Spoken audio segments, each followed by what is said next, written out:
E se a peste negra nunca tivesse acontecido? Já imaginou um mundo onde a maior catástrofe demográfica da história simplesmente não existiu?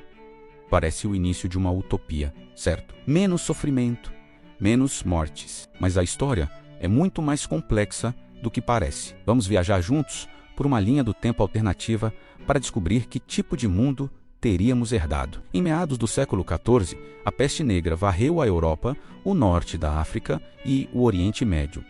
Imagine a cena. De um lado, uma cidade medieval pulsante, cheia de vida, comércio e barulho. Do outro, essa mesma cidade, mais silenciosa, coberta por uma névoa sinistra, com ruas vazias. Foi isso que a peste fez. Em poucos anos, entre 30% e 60% da população europeia desapareceu. Estamos falando de cerca de 50 milhões de vidas. A população mundial, que era de aproximadamente 475 milhões de pessoas, despencou para 350 milhões. A praga, carregada por pulgas em ratos, a bordo de navios mercantes, desembarcou na Sicília em 1347 e, a partir daí, espalhou-se como um incêndio incontrolável por todo o continente. Aldeias inteiras foram apagadas do mapa. Campos férteis foram abandonados e a sociedade como a conhecíamos entrou em colapso. O som constante era o dos sinos das igrejas dobrando pelos mortos e o das carroças recolhendo corpos. O desespero levou a reações extremas. Movimentos de flagelantes surgiram, vagando de cidade em cidade, chicoteando-se em público como penitência. Em outros lugares, a ignorância e o medo buscaram bodes expiatórios. Comunidades judaicas, falsamente acusadas de envenenar os poços, foram massacradas em toda a Europa. O trauma psicológico nos sobreviventes foi profundo. A morte tornou-se uma presença constante, o que se refletiu na arte da dança macabra, lembrando a todos que a morte é a grande equalizadora. No nosso mundo alternativo, a superpopulação levaria à estagnação. Sem a necessidade de poupar trabalho, tecnologias como a pólvora poderiam ter sido ignoradas e os estados-nação demorariam mais para se formar. A imagem icônica dos médicos da peste, com suas máscaras em forma de bico, embora historicamente um pouco deslocada no tempo, tornou-se o símbolo desse terror. Esse foi o nosso mundo, uma civilização de joelhos. Agora, vamos rebobinar a fita. E se aquele navio genovês nunca tivesse atracado em Messina com sua carga mortal? Como seria o século XV? Sem a peste negra, a população europeia teria continuado seu crescimento acelerado, que já vinha desde a Idade Média Central. Sem essa correção brutal, a Europa provavelmente teria atingido um ponto de superpopulação insustentável. Imagine cidades medievais, já apertadas e com saneamento precário, se tornando metrópoles gigantescas e caóticas. Ruas ainda mais estreitas, edifícios empilhados, uns sobre os outros, uma massa de gente competindo por espaço e recursos. A pressão sobre a terra seria imensa. Florestas inteiras seriam derrubadas para abrir espaço para a agricultura. O esgotamento do solo levaria a fomes ainda mais severas e frequentes do que as que já aconteciam. A estrutura social, baseada no feudalismo, que já mostrava sinais de desgaste, seria levada ao limite. Com o excesso de mão de obra barata, os servos teriam ainda menos poder de barganha, e a nobreza manteria seu controle rígido. O sistema feudal poderia ter se perpetuado por muito mais tempo, retardando a ascensão de uma classe mercantil e a centralização do poder nos reis. Economicamente, estaríamos presos a um modelo agrário, com pouca inovação e uma enorme desigualdade. Seria um mundo de estagnação, fome e conflitos constantes por recursos cada vez mais escassos. A peste negra não abalou apenas a demografia, ela abalou os alicerces da fé.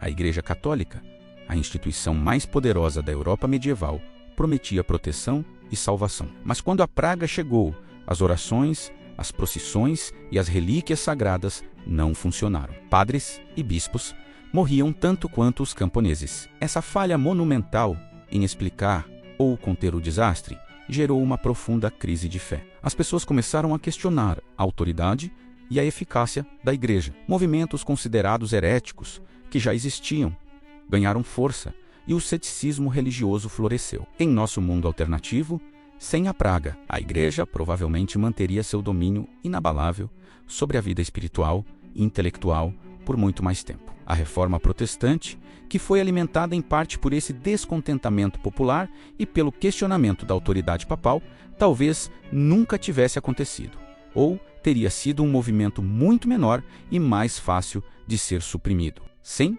essa fragmentação religiosa. As guerras religiosas que moldaram a Europa nos séculos seguintes não teriam ocorrido, mas também não teríamos a diversidade de pensamento que elas, paradoxalmente, acabaram estimulando. A Europa permaneceria sob um guarda-chuva teológico unificado e rígido. E a ciência? A peste forçou as pessoas a pensarem de forma mais pragmática. Diante da impotência da religião, a observação e a experimentação, mesmo que rudimentares, ganharam espaço. Cidades como Veneza e Ragusa foram pioneiras na implementação de medidas de saúde pública. Eles criaram a quarentena, isolando navios e tripulações por 40 dias antes de permitir que desembarcassem. Foi o nascimento da epidemiologia. Os médicos começaram a dissecar corpos em maior número, tentando desesperadamente entender a doença, desafiando tabus religiosos. Essa nova abordagem empírica foi um dos embriões da medicina moderna. Num mundo sem a peste,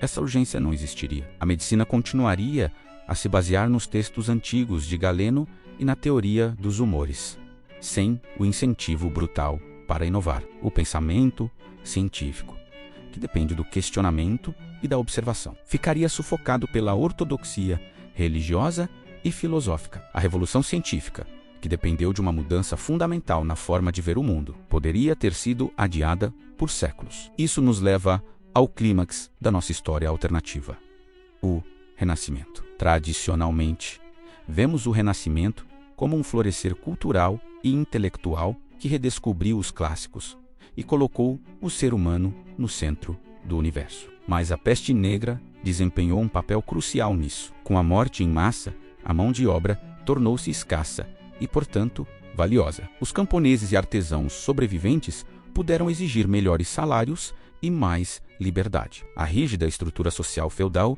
começou a ruir, permitindo uma maior mobilidade social. A riqueza se concentrou nas mãos de menos pessoas, criando uma nova classe de patronos ricos, como os Médici em Florença, que podiam financiar a arte e a ciência. A própria experiência de sobreviver a uma catástrofe tão avassaladora mudou a mentalidade das pessoas. A vida era curta e incerta.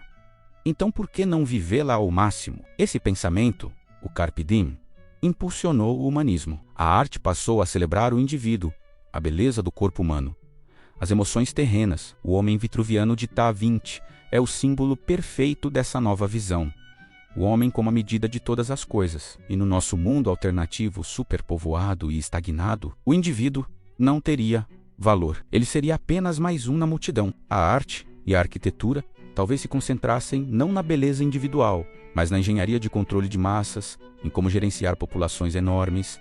O foco seria a função, não a forma. A sobrevivência coletiva, não a expressão individual. O Renascimento, como o conhecemos, com sua explosão de criatividade e foco no humanismo, simplesmente não teria encontrado terreno fértil para florescer. Ao olhar para trás, a peste negra foi, sem dúvida, um dos eventos mais terríveis da história humana. A escala do sofrimento é quase inimaginável. No entanto, ao removermos essa peça do quebra-cabeça da história, vemos que o mundo que surge não é uma utopia, mas uma distopia de estagnação, fome e opressão. A praga funcionou como um incêndio florestal que, embora devastador, limpa a vegetação antiga e permite que novas sementes brotem em um solo mais rico. A escassez de mão de obra quebrou as correntes do feudalismo.